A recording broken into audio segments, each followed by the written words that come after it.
Hi மக்களே, வணக்கம். இப்போ பாருங்கள், போட்டோட ஒரு வழியாக வேலை முடிஞ்சிடுச்சுங்க. இப்போ போட்டை இறக்குறதுக்கு ரெடி ஆகிடுச்சு.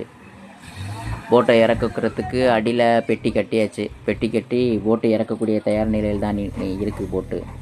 இப்போ பார்த்திங்கன்னா கிரெயினும் வந்துடுச்சு. இப்போ ஆட்கள் பெட்டிக்கு அடியில் பலகை வைக்கிறதுக்காண்டி பலகை எடுத்துகிட்டு போகிறாங்க.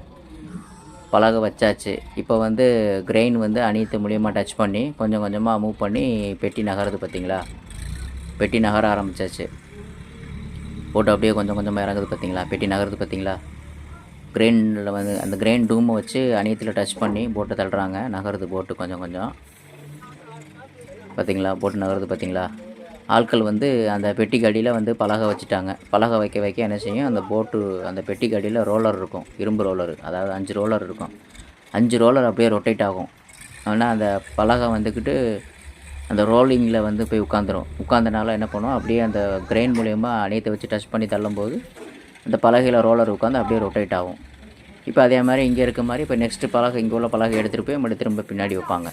கிடக்கு பார்த்திங்களா பலகை, அதை எடுத்துகிட்டு போய் பின்னாடி வைப்பாங்க. பின்னாடி வச்சதுக்கப்புறம் மறுபடியும் திரும்ப கிரெயின் ஆப்ரேட்டர் கொஞ்சம் இது போட்டை கொஞ்சம் டச் பண்ணி கொஞ்சம் தள்ள ஆரம்பிச்சிருவார். இப்போ பாருங்கள், இந்த போட்டு இறக்குறதுக்கு தேவையான பொருள் பார்த்திங்கன்னா, அந்த போட்டுக்கு அடியில் பெட்டி கட்டியிருக்காங்க பார்த்திங்களா, அதுதான். அந்த பொருள் இல்லாமல் போட்டை இறக்க முடியாது. அதுதான் ஒரு முக்கியமான பாயிண்ட்டு. அப்புறம் இன்னொரு பாயிண்ட்டு பார்த்திங்கன்னா, அந்த கிரெயினை வச்சு தான் இறக்கணும். அது இன்னொரு பாயிண்ட்டு.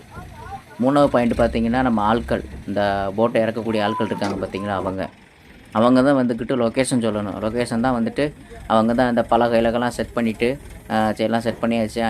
தள்ளுங்கப்பா, கொஞ்சம் டச் பண்ணுப்பா, தள்ளி விடுப்பா, நகர்த்துப்பா அப்படிங்கிற மாதிரி சொல்லுவாங்க. யாரும் ஸ்டாப் பண்ணுப்பா, போட்டு ஓடுது, சீக்கிரம் ஸ்டாப் பண்ண, அந்த மாதிரி சொல்லிக்கிட்டே இருப்பாங்க. லொக்கேஷன் அவங்க சொல்லிக்கிட்டே இருப்பாங்க. சொல்ல கிரெயின் ஆப்ரேட்டர் என்ன பண்ணுவார், அதுக்கு தகுந்த மாதிரி என்ன பண்ணுவார், கிரெயினை மூவ் பண்ணுவார். இப்போ பாருங்கள், போட்டு ஓரளவு பார்த்திங்கன்னா உங்களுக்கு அடிக்கரை நெருங்கிருச்சு. மறுபடி போட்டு போயிட்டே இருக்குது. மறுபடி டூம் வச்சு தள்ளுறாரு. மறுபடி போட்டு இறங்கிட்டே இருக்குது. பார்த்திங்களா, போட்டு போயிட்டுருக்கு. ஆட்கள் இப்போ பலகை அணைக்கிறாங்க. பலகை அந்த பெட்டி கடியில் வைக்கிறாங்க. வச்சதுக்கப்புறம் மறுபடி டூம் வச்சு தள்ளிட்டு போட்டு நகர்ந்துட்டே போகுது. பார்த்திங்களா, இப்போ ஒரு போட்டு இறக்குறோம் அப்படின்னா அந்த போட்டு இறக்குறது சாதாரணமான விஷயம் கிடையாது. லேசாக கொஞ்சம் ஸ்லிப்பானால் கூட போட்டு அப்படியே கவிழ்ந்துடும், சாஞ்சிடும். ஒன் சைடாக சாஞ்சிருச்சுன்னா ரொம்ப சேதாரமாயிரும். இப்போ தான் ஏற்கனவே போட்டை வேலை பார்த்து இறக்குறோம். திரும்பி அந்த மாதிரி தவறுகள் நடந்துருச்சுன்னா ரொம்ப சேதாரமாயிரும். அதனால் என்ன பண்ணுவாங்க, போட்டை இறக்கக்கூடியவங்க அந்த மாதிரி தவறுகளை நடக்காமல் இருக்கிறதுக்காண்டி அவங்க ஒரு பாதுகாப்பாக முறையில் போட்டை கவனமாக பார்த்து இறக்குவாங்க. ஆனால் அவங்க சொல்கிற லொக்கேஷனில் தான் இருக்குது. அதே மாதிரி அவங்க அந்த பெட்டிகளில் இப்போ ஒரு சில விஷயங்கள் இருக்குது.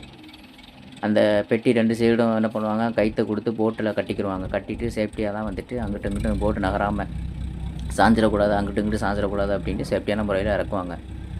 அதே மாதிரி போட்டு பார்த்திங்கன்னா இப்போ ஒரு வழியாக அடிக்கரைக்கு வந்துடுச்சுங்க. தண்ணியில் இறங்கிடுச்சு. குறைஞ்சபட்சம் பார்த்திங்கன்னா இன்னும் ஒரு 15 நிமிஷத்துக்குள்ளே போட்டு தண்ணிக்குள்ளே மிதக்க ஆரம்பிச்சிடும். இதை பற்றி உங்கள் கருத்துக்கள் சொல்லுங்கள் மக்களே.